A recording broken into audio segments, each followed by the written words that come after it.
Welcome back, y'all, and happy Wednesday. We've been breaking down Tennessee versus Alabama for the past couple of days with a lot of detail, a whole lot of good quality information. If y'all missed those videos, you definitely want to go back and check those out. But now it's time for my keys to victory and a game prediction for our Tennessee Volunteers.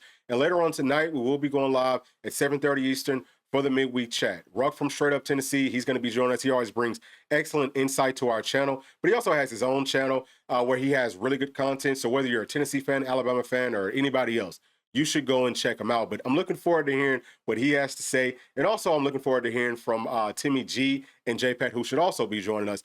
But this is really like the midweek chat. It's about the fans of these fan bases and just fans of football, period. So anybody's welcome to join us. Yes, that's Alabama fans too. Y'all are more than welcome to join us tonight. But we just want to like hear y'all's thoughts on this game, you know, because I break it down all week long. And we want to hear how y'all break it down. Like, what are your thoughts? What are some of the things that maybe we overlook over the course of the week? And we want to get to everybody's thoughts, but if you can get there earlier, it's a lot easier for us to get to your thoughts. If you come in late, it's tough just because obviously at some point we have to stop. The chats keep on rolling in. I know that people will be going back and forth inside of the chat and all that, which is cool. Like, let's just keep it clean and all that, and we'll be perfectly fine. But with all those things being said, y'all please make sure to like and subscribe to the channel. Last thing with the midweek chat, we will be going all the way through the SEC injury list. Once that comes out, we'll take a look at the injuries for this matchup for sure, but we might look at some other games as well. But let's go ahead and jump into it, man. So starting off with my keys to victory for our Tennessee Volunteers. And key number one is going to be, man, look, we have to play clean and we have to beat the refs. Anytime that you go on the road on any level of football, you got to play good, clean football. And for Tennessee, or maybe most teams going to play in Tuscaloosa or going to play in Athens, you got to be able to beat those refs. And if Tennessee wants to get over the hump where we start to find the favor with the SEC referees, we got to go win one of those games on the road. And I think until we do, we're always going to be kind of like second fiddle to those guys. And they're always going to call things in favor of especially Alabama and UGA. So for us to do that, I think, number one, man, playing clean, what I mean here is fundamentally. So tackle well, catch the football, cover people, don't cover grass, which all sounds like very, very straightforward. It is very straightforward, but Tennessee's 5-1. We really should be 6-0 right now. And we haven't played like the cleanest football games. We haven't been very good fundamentally. So there's just a lot of growth left for this team. And this is a game where we need to find most of that growth if we want to leave Tuscaloosa with that dub. Now, the next thing is no pre-snap penalties. That's a lot easier said than done, but for me, it's just about focus. You're playing on the road. It's going to be loud. You're going silent count.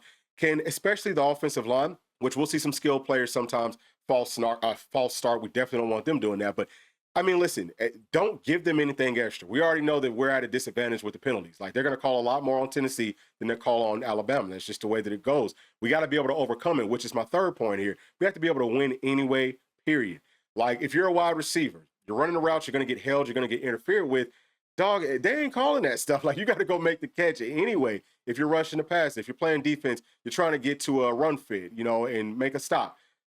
You might get held. They might not call it. You got to go get to the passer anyway. You got to be able to get to the run fit and make the tackle anyway. So it's just about being a dog and understanding that things won't go your way, but we have to be able to overcome that. This is the biggest key, in my opinion, for Tennessee in this game. If we can do that, I feel pretty confident that we can execute on all the rest of this stuff. So key number two for me, another pretty obvious one, dominate the ground game. This one, Tennessee we've historically, since Coach Heupel's been here, we've been really good at running the football and stopping the run. Right now, we're still very good at running the football. We're number 3 in the SEC, and Alabama's defense is number 13 in the SEC. But we just don't run it as much as we used to. Doesn't mean that we can't still run it, okay? We're still doing a good job there. Now, understand this part of it, y'all. With all the stats and all the breaking down everything else outside of the scheme, not a lot of stuff matters until you actually get there. So we still have to execute. But I do feel pretty confident with this matchup because Alabama's defense struggles more with the runs that come right at them. So the inside zones, the gap schemes, not so much with the things that go to the outside because they have great speed everywhere on their defense. You run at speed. They're also pretty light. They're going to be the lightest front seven that Tennessee's faced this entire season, just with the SEC teams. But either way, I think that we can run that inside zone, run that gap scheme, and we should be perfectly fine. Now, with Tennessee's defense, stopping the run-wise, we're at number 10 in the SEC, which is a lot lower than what we're used to being. It's typically like 1 through 3. We typically don't fall under that, but now this is just where we are. Can we find a way to get it fixed? And Alabama's rushing offense isn't great. They're at number 12 in the SEC. I think they do some good things. Obviously, they're very, very talented. They're going to be deep with, everybody, everywhere. They're going to be very, very deep. I don't know if Jam Miller's going to play or not. I actually would rather him play just because if you go back and look at all of his big runs, he's running through wide open holes. It's not so much of him doing it as much as it is his offensive line. But I think that their running scheme is pretty simple to stop. It's not like last week versus Arkansas where they ran all over us, but you're running a freaking read option, sometimes a triple option with a quarterback that's 6'6", 235, and he can run like a deer. You know what I'm saying? Like he's outrunning everybody on the whole field. It makes it a lot tougher. Plus, their running backs, for the most part, are bigger, and I think that they're better than the top two backs for Alabama. That's just me personally. So it was just a much tougher matchup. I also know that Tennessee has struggled at setting the edge. We did a little bit better job versus Arkansas, but that was going to be just like the toughest time for us to stop the edge. That was the toughest matchup, I think, that our defense is going to face all year long, just like styles make fights. So I do think that we're going to be fine with Alabama style of running, where it's going to be like more right at you. They can run some kind of like outside zone stuff. They'll run some pull leads, all that goes to the outside. But it's a lot easier to stop that when there's no threat of a quarterback's legs coming off of it, right? It's just pretty simple. It's like, oh, well, this is a run. This is where it's going. It's not a lot of misdirection. Everybody does some, but it's just not a ton. So all the stuff that we struggle with, Alabama doesn't really do it. And all the things that we're good at, that's what Alabama does. So like I've said pretty much all week, this is a very good matchup for our Tennessee Volunteers. All right, so key number 3 for me, we have to pressure Ty Simpson. Everybody knows this one too. But why do we need to do it? So number 1, Tennessee has the best pass rush in the entire country, obviously in the SEC as well. Now, Alabama's offensive line hasn't been good at stopping the pass rush. They're number 11 in the SEC just as far as sacks given up. And I've seen some games, pretty much in every game, there's a couple of spurts where there's people that's just beating their offensive linemen immediately off of the snap, from the outside to the inside, outside of the center, right? Like he's the only person that I feel like he's really, really solid all the time. But Tennessee's going to be able to get there. We've got great edge rushers that just do a brilliant job, a lot more pass rush moves now. But we also have, and we're really deep there too, but we also now have all of our defensive tackles back. We can get the pressure from there as well. It hasn't looked like that so far just because our, top 2 of our top 3 defensive tackles haven't played for most of the year. So I think that we'll be fine from that standpoint. But Ty Simpson struggles versus the pressure. And most quarterbacks, their QBR, their numbers aren't going to look better versus pressure like 99% of the time than it does versus no pressure. But let me show you how much his numbers drop off because it's more than average. So versus no pressure, his QBR is at a 130.9, which is really good. He's hitting on passes at 73.2%, almost throwing for 1,400 yards, 15 touchdowns to 1 interception. So that looks very, very clean. But now versus the pressure, look at how much his QBR drops, man. It goes all the way down to an 81.9. He's only hitting on passes at 52.1%, only 340 yards passing, and then only 1 touchdown. So this is why you want to be able to pressure him. It's not always about the sacks. Of course, the sacks are better than just, getting close to him and making him move around. But even just getting close to him and making him move around, that's going to help Tennessee out, and y'all will understand why once we get deeper into this thing. Now, key number 4 for me, Tennessee needs to run a lot more quarters coverage and cover 3 cloud. Both of these coverages, they're deeper coverages. But quarters, that's a coverage where you have 4 players playing deep. A lot of times when people talk about like a prevent defense that Tennessee's playing, it's not always quarters, but sometimes it is quarters. It's what you want to run versus this offense. I promise you, that's the bulk of their offense is trying to throw the football vertically. Most of their routes are going vertical. Their underneath game isn't super great. Think about Tennessee for the past few years since Coach Heupel's been here. That's pretty much what it is. Except, they have more of an underneath game than Tennessee did. But, that's how you stop it is you run that quarters. That's how pretty much teams stopped us. That's what Florida State did to Alabama. They ran a lot of quarters coverage, and this is something that Ty Simpson has struggled with versus pretty much everyone that he's played so far this year, unless it's just a team that's not very talented. And they will throw the quick screens out of this, so we have to be able to come up and tackle like we talked about in key number 1. But just to kind of like highlight what Ty Simpson's doing versus these different coverages. So in quarters, his quarterback rating is at an 85.8. He's hitting on passes at 66.7%. And actually that 85.8, that's the 12th worst in the SEC versus quarters coverage. And every SEC quarterback that we faced so far, they're better versus quarters coverage. Hopefully now y'all see styles make fights.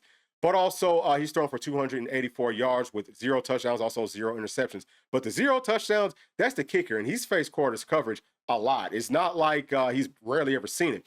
Now, with the cover 3 cloud, he's rarely seen that. I think only like maybe 9 or 10 times. He hasn't seen it very much, but he is struggling versus. So these are the coverages that he's the worst versus.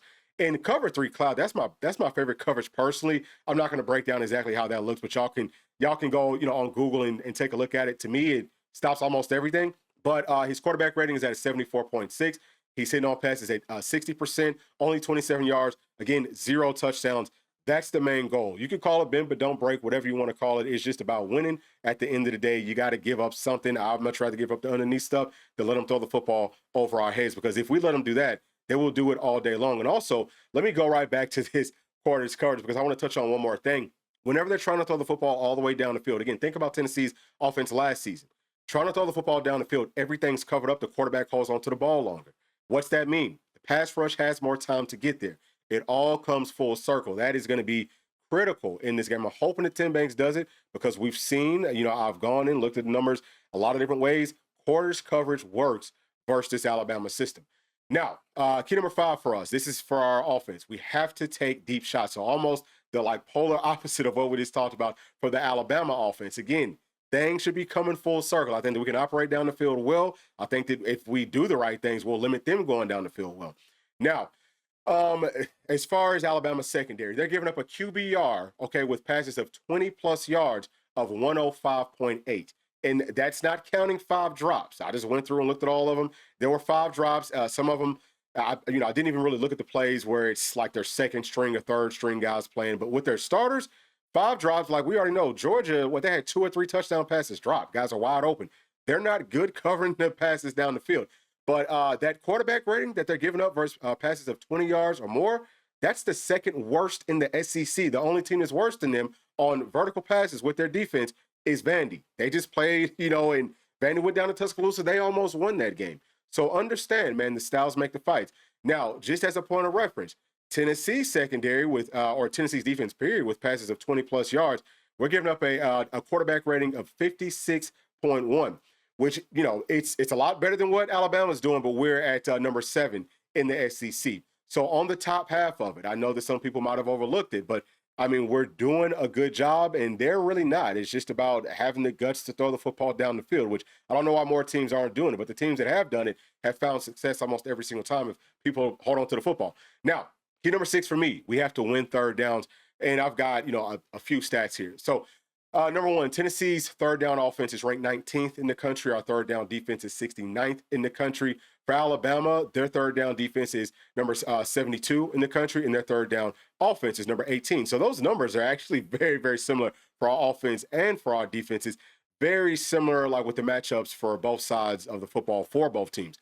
But also, last thing, y'all, is that, Tennessee's tempo is the second fastest in the SEC. And Alabama's is the second slowest in the SEC. So a lot of parallels here. And it's going to be a fight to see, hey, who can hold on to the football longer.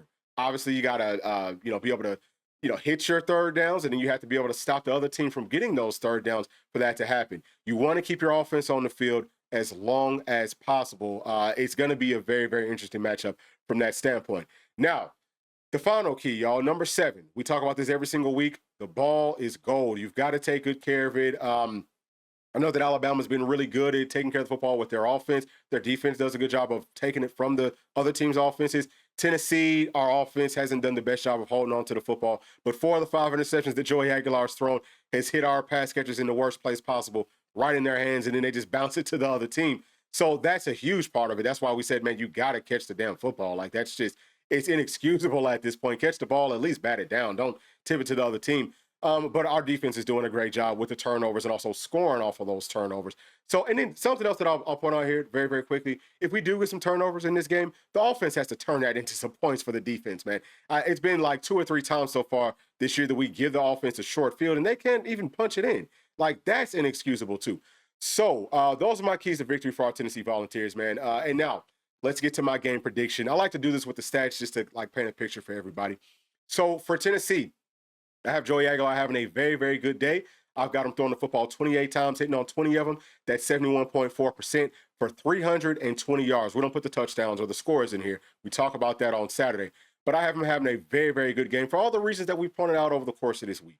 It's just an excellent, excellent matchup for us. Once he shows that we can hit on those passes down the field, wide receivers go get the football. Once we start to show that, then the intermediate stuff opens up. The middle of the field stuff opens up. The running game opens up even more. Play action. Now it's just everything should be clicking, boom, boom, boom, boom, boom. Now it's not always going to be perfect. I'm not saying that obviously y'all can see the numbers, but I think that he's going to have a very, very good game. As far as Tennessee running the football, I see us trying to lean on that more, right? Like we talked about, keep Alabama's offense off the field as much as possible. And I think that we'll find a lot of success running the ball. So 44 carries for 281 yards, 6.4 yards per carry. Some of that's going to be Joey Aguilar. I think that we'll have some things dialed up for him to run the football. If things break down the field, then I think that he can, scramble. He can use his legs from that standpoint. Got to be careful, though. Got to get down, right? Like, don't be trying to do too much. Just go get us 2 or 3 yards or, just go get what's there and then get down real quick. So I think that we'll be fine from all those standpoints. Like I said, for Alabama's defense, they're going to be the lightest front seven that we've faced in the SEC so far this year. We can run the football right at them. This is the best offensive line that Coach Heupel's had since he's been at Tennessee. I don't think it's really even close. This is a really good offensive line. They can maul people, okay? We can rotate in bodies, keep people fresh. We got a stable of backs. We can keep them fresh. I feel very, very confident with us running the football down in Tuscaloosa. It's always important to get that going on the road. So last thing here, let's talk about Tennessee's defense. I have us getting 5 sacks in this one. One of the things that Alabama's offense does a lot of is if there's a tight end, if he's kind of close or, whether he's in line, if he's anywhere close to the edge guy on Tennessee's defense, he's going to chip him and then go out for his route. Sometimes there could be a wide receiver that's really close. He's going to chip him and then, go out for the route. But they like to chip those edge rushers. We have to get that figured out. We have to overcome the holding penalties that probably won't get called. So once we get that figured out, I think that we're going to be able to eat. And we already talked about coming from the outside, coming from the inside, different stunts. There's just a lot of things that I feel like Alabama's offensive line is going to have some trouble with in this game. If it wasn't for all the factors that I just threw out there, like with the holding calls or with the holding penalties not getting called, I think that we'd have even more than that. I think that we are really, really going to eat in this game. Also, because as we touched on, they want to throw the football deep. So it all works hand in hand. Now, I see us getting 2 forced fumbles, maybe like a strip sack, maybe a couple of strip sacks. If they want to run Caden Proctor, I mean, it's usually in a short yardage situation where you're trying to make a stop. But, dude, go get that football. That's a big man. They're typically not very good at holding on to the ball. If you get the football out, they'll probably stop running that. So I have to watch out for that. But also interceptions because they want to throw the football deep. And guys, listen, we're going to give up some intermediate stuff. We're going to give up some underneath stuff. We got to come up and tackle. We talked about the screens that they like to throw versus quarters coverage. But the biggest thing is just don't give up deep passes all the time. You have to give up some things. But if we can just keep everything in front of us, come up and tackle, that's the key to being able to win this game. But I think that at some point they're going to really try to throw it deep even if things are covered up. Ty Simpson does that. He's been very accurate with it. But he hasn't seen cornerbacks like Tennessee's yet this entire season. For real. There's no cornerbacks better than our 2 starting right now. They will go get the football if he tries to throw that into coverage. I also see our star players making some good plays in this game just based off of the way that their route combinations work. So I do see us getting multiple turnovers. I know that Alabama hasn't turned the football over that much this year. But, hey, it's about to change coming up on Saturday.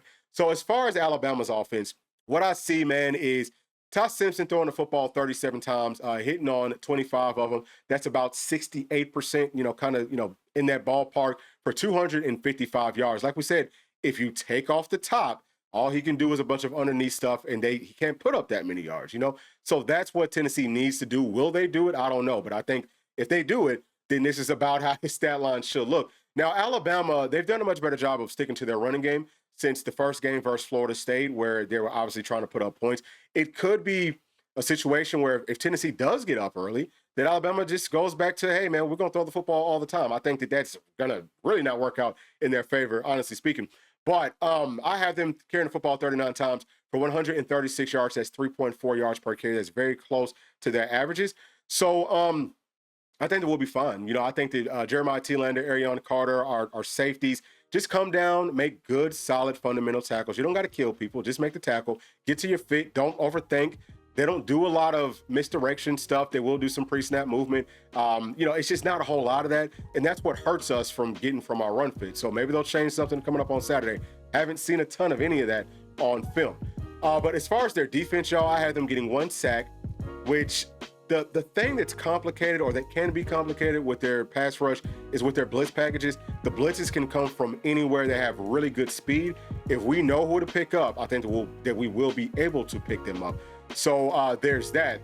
And then as far as forcing fumbles, I think that really all their guys, they're good at punching at the football, like especially linebackers and safeties. They're really, really good at that. I think that they're conscious with it. So we got to take good care of the football like we touched on. And then also I could see us throwing maybe one interception. Could come off of a trick play.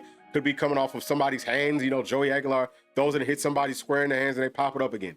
I don't know, but Hubbard, number 18 playing safety for Bama, he's very opportunistic with that type of stuff. So we just have to be careful, but we still have to play our game. So at the end of the day, y'all, I do have Tennessee winning this one. You know, again, we're going to get to the score coming up on our pregame show on Saturday. Hope that y'all can join us for that. And also really hope that y'all can join us tonight at 7:30 Eastern Standard Time for the midweek chat, you know, featuring Ruck from Straight Up Tennessee, Timmy G, and J-Pad, and of course, y'all as well. But with all that being said, man, share y'all's comments down in the comments section, and please make sure to like and subscribe to the channel, and we will be talking to y'all later on. Thanks, peace.